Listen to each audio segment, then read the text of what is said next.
Was Pope Francis arrested in Vatican City after a supposed blackout, and was he indicted for child trafficking and fraud? No, that's not true. There is no evidence for any of this, and the claim went viral through a website run by an anonymous person using a fake identity that has published several other arrest hoaxes in the past.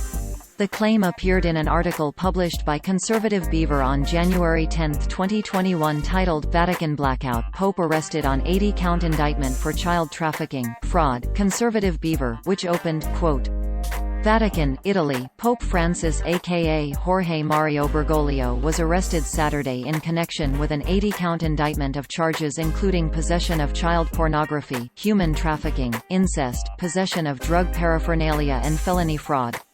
The Italian National Prosecutor's Office confirmed it ordered the arrests, and filed the charges.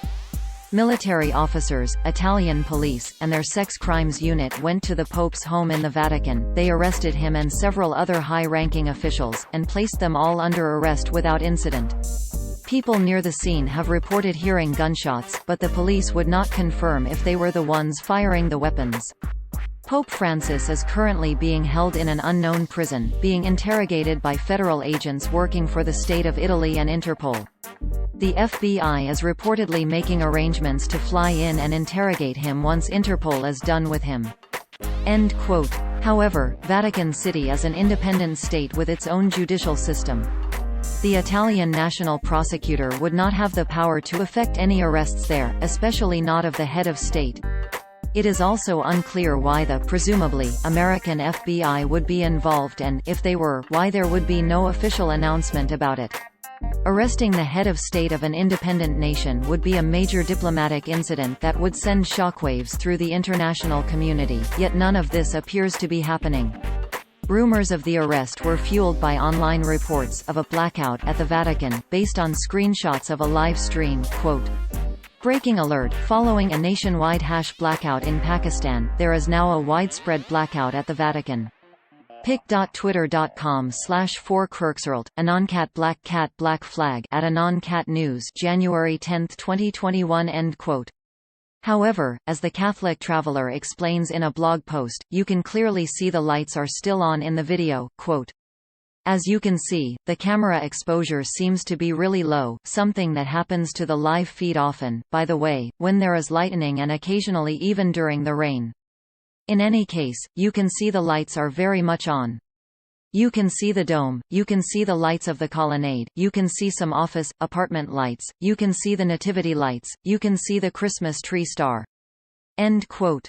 Screenshot from https://www.youtube.com/watch?v=4rb7_weedianlz, lights caption and arrows added by LED Stories. No credible news sources have confirmed the story, and Pope Francis has been active on Twitter only an hour ago, quote, The Father says to each one of us, as he did to Jesus, You are my beloved Son.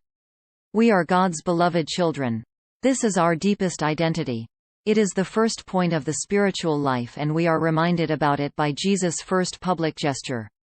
#Baptism of the Lord, Pope Francis at Pontifex January 10, 2021 End quote. The Vatican has not issued any press releases about their head of state being kidnapped by a foreign state either, which is something you'd expect a country to do if it actually happened. The website that published the story, Conservative Beaver, has a history of spreading hoaxes about prominent people being arrested.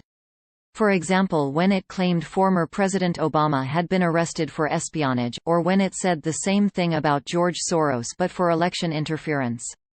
It published a similar hoax about Hunter Biden being arrested only last month. At the time, Lead Stories authenticity analyst Sarah Thompson looked further into the site and came to following conclusions, quote, The website Conservative Beaver is less than 2 months old and was registered on September 19, 2020. The About section of the website says, owned and operated by Zayden Thornton, based out of Montreal, Canada. The Dibbiz page link for Zayden Thornton of Conservative Beaver shows a profile picture that appears to be a style-gone computer-generated face. Screenshot of the style-gone profile picture of Zayden Thornton on Dibbiz. The image file posted to Dibbiz is 800 by 800 pixel square. The square format is one of the most telling signs of a style-gone image. For example, this person does not exist.com creates 1024 by 1024 pixel images.